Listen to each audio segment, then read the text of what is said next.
Hello friends, मैं हूं doctor पारस पटेल। आज हम बात करेंगे जीरो स्टेट वीटी स्पेसर के बारे में। जीरो स्टेट वीटी स्पेसर का एक असेंबल्ड वर्जन आता है जिसको हम बोलते हैं हब पफ किट। तो ये है हब पफ किट जो सिप्ला कंपनी ने बनाया गया है। तो इस बॉक्स का हम अनबॉक्सिंग भी करेंगे और जानेंगे कैसे यूज़ करते हैं और एक्चुअली क्या आता है अंदर। ये बॉक्स बहुत ही अच्छा है, प्लास्टिक कोटेड और स्टर्डी मजबूत बॉक्स है। इसमें आप ये डिवाइस रख सकते हो और साथ में इनहेलर्स भी रख सकते हो। तो अंदर एक मैनुअल होता है जो गाइड बुक होता है, आप इसको पढ़ सकते हो। बहुत ही जो मैं आपको अभी समझाने वाला हूँ। तो सबसे पहले जानेंगे डिवाइस। ये है जीरो स्टेट वीटी स्पेसर और ये बेबी मास्क जो सॉफ्ट सिलिकॉन से बना हुआ है जो उसके साथ अटैच्ड होता है। तो ये आप बच्चे के मुंह पे रखना है आपको जब आप इनहेलर्स से पफ देते हैं। ठीक है, तो मैं आपको बताने वाला हूँ। सबसे पहले हम पार्ट जान लेंगे जीरो स्टेट वीटी स्पेसर के क्या क्या पार्ट्स हैं। तो ये एक जीरो स्टेट वीटी स्पेसर है।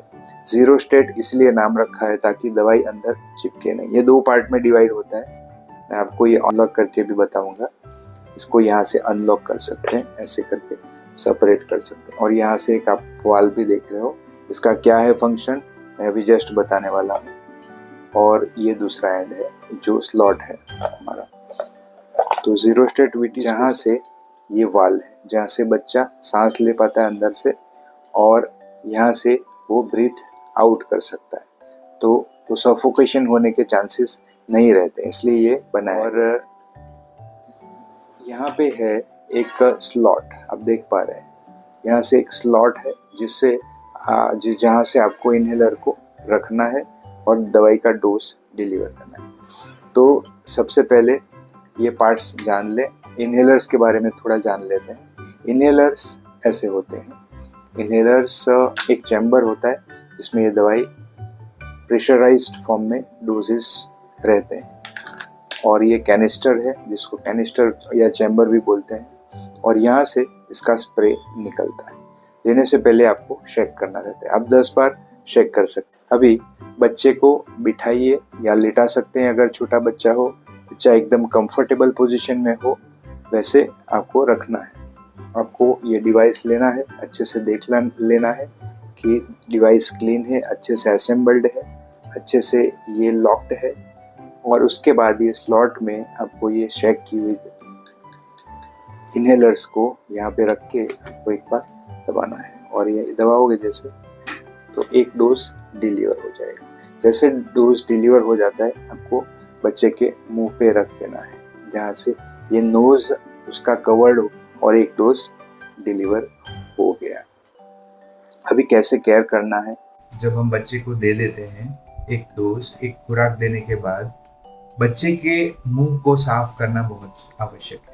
अगर बच्चा छोटा है तो आप गीले कपड़े से आप उनके होंठ के आजू बाजू और ओरल कैविटी को क्लीन कर सकते हैं। क्लीनिंग प्रोसेस में बता देता हूँ। क्लीनिंग करने के लिए हफ्ते में एक ही बार क्लीनिंग करें क्योंकि आपका ये जो बॉक्स है अच्छे से स्टडी बॉक्स है, इसमें से आप रखेंगे तो डस्ट वगैरह नहीं लगेगा।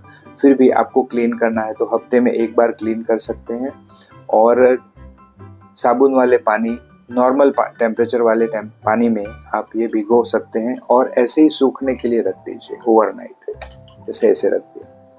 आपको टिश्यू से आप क्लीन कर सकते हो। जैसे टिश्यू है आपको तुरंत यूज़ करना है या तो टिश्यू से ऐसे आप हल्के से कर सकते हो। लेकिन ये जो वाल सिस्टम है, वीटी बोलते हैं, वाल सिस्टम है, इसको टच नहीं करना है। अगर इसको टच करेंगे तो इसकी मैकेनिज्म खराब हो सकती है। तो ये आपको ध्यान में रखना है, ठीक है। और दूसरा, आपको गर्म पानी से ये नहीं करना है क्लीन क्योंकि ये बहुत ही डेलिकेट सेंसिटिव प्लास्टिक रहता है। तो ये पूरा वाइट टर्न हो जाएगा और इसका जो फंक्शन है वो भी खराब हो सकता है। ये ट्रांसपेरेंट जो आप दवाई का डोज देख पा रहे हो वो नहीं देख पाओगे, डिवाइस खराब हो जाएगा।